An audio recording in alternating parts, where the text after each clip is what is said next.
Hello everyone and welcome to Edulive. आज की इस वीडियो में हम एकांकी संचय के थर्ड चैप्टर मातृभूमि का मान का डिटेल एक्सप्लेनेशन देखेंगे। तो चलिए स्टार्ट करते हैं वीडियो। प्रस्तुत एकांकी मातृभूमि का मान श्री हरि कृष्ण प्रेमी द्वारा रचित है। इस पूरी एकांकी में राजपूतों की मातृभूमि के प्रति निष्ठा को दर्शाया है। इस एकांकी में कुल 5 पात्र हैं। राम हेमू जो बूंदी के शासक हैं, अभय सिंह जो मेवाड़ के सेनापति हैं, महाराणा लाखा जो मेवाड़ के शासक हैं, वीर सिंह जो मेवाड़ की सेना का एक सिपाही है परंतु उसकी मातृभूमि बूंदी और चराड़ी है। साथ ही एकांकी में वीर सिंह के साथियों का भी वर्णन है। एकांकी में राजपूत शक्ति की एक सूत्रता के लिए महाराणा चाहते हैं कि बूंदी उनके अधीनता को स्वीकार कर ले। इसलिए मेवाड़ नरेश महाराणा लाखा ने अपने सेनापति अभय सिंह से बूंदी के राव हेमू के पास यह संदेश भिजवाया है कि बूंदी मेवाड़ की अधीनता को स्वीकार करें ताकि राजपूताओं की असंगठित शक्ति को संगठित करके एक सूत्र में बांधा जा सके। परंतु राव ने यह कहकर प्रस्ताव अस्वीकार कर दिया कि बूंदी महाराणाओं का आदर तो करता है पर स्वतंत्र रहना चाहता है। वे शक्ति नहीं प्रेम का अनुशासन करना चाहते हैं। वे स्वतंत्र राज और स्वतंत्र रहकर महाराणाओं का आदर कर सकते हैं परंतु किसी के अधीन रहकर सेवा करना उसे पसंद नहीं है। यह सुनकर राणा लाखा ने बूंदी पर आक्रमण कर दिया परंतु मेवाड़ के शासक महाराणा लाखा को नीमरा के इस युद्ध के मैदान में बूंदी के राव हेमू से पराजित होकर भागना पड़ता है। इसलिए उनको अपने को धिक्कारते हैं। वह आत्मग्लानि अनुभव करने के कारण जनसभा में भी नहीं जाना चाहते। वे अब किसी भी तरह हाड़ाओं को हराकर अपने माथे पर लगे पराजय को कलंक को धोना चाहते हैं। इसलिए महाराणा आवेश में आकर प्रतिज्ञा कर बैठते हैं कि जब तक वे बूंदी के दुर्ग में ससैन्य प्रवेश नहीं करेंगे तब तक वे अन्न जल ग्रहण नहीं करेंगे।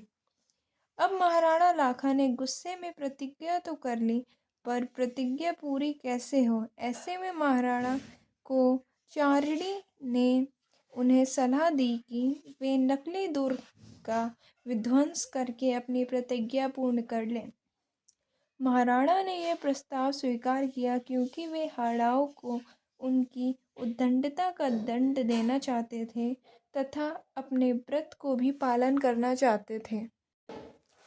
महाराणा की प्रतिज्ञा को पूरा करने के लिए बूंदी का नकली किला बनवाया गया और उस किले को जीतने के लिए नकली युद्ध की योजना भी बनाई गई।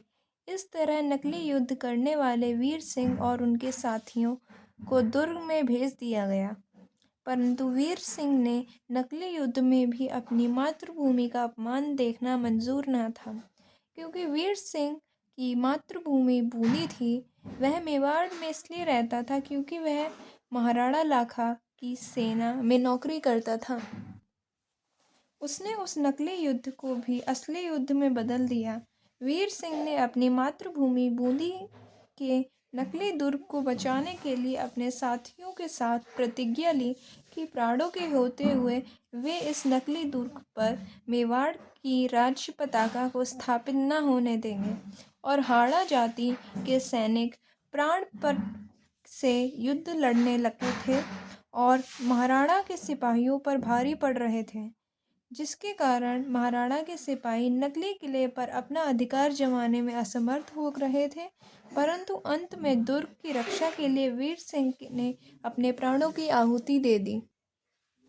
उस समय मेवाड़ के महाराणा लाखा चारिणी से कहते हैं कि उन्हें वीर सिंह की मृत्यु के कारण अब पश्चाताप हो रहा है कि उनके झूठे दंभ के कारण उन्होंने न केवल मातृभूमि से प्यार करने वाले एक सच्चे वीर के साथ और न जाने कितने निर्दोष वीरों की जान ले ली। क्या अब बूंदी के राव हेमू तथा हाड़ा वंश का प्रत्येक राजपूत आज की इस दुर्घटना को भुला पाए? ठीक उसी समय राव हेमू का प्रवेश होता है और वे कहते हैं कि बूंदी के हाड़ा सुख दुख दोनों में ही मेवाड़ के साथ रहे थे और आगे भी रहेंगे। वीर सिंह के इस बलिदान ने सभी को मातृभूमि का मान रखना सिखाया है। एकांकी के अंत में सभी वीर सिंह के शव के आगे अपना सिर झुकाते हैं। इस एकांकी का प्रमुख उद्देश्य मातृभूमि के प्रति प्रेम को दिखाना है। राजपूतों की वीरता, शौर्य, पराक्रम के साथ साथ उनकी आन बान और शान का प्रस्तुतिकरण भी प्रस्तुत एकांकी का उद्देश्य है। मेवाड़ की सेना का एक सिपाही वीर सिंह और उसके साथी, जो कि बूंदी में ही रहने वाले थे, बूंदी के नकली दुर्ग को अभी अपनी मातृभूमि मानकर उसकी रक्षा करते करते अपने प्राणों का बलिदान दे देते हैं। Thank you.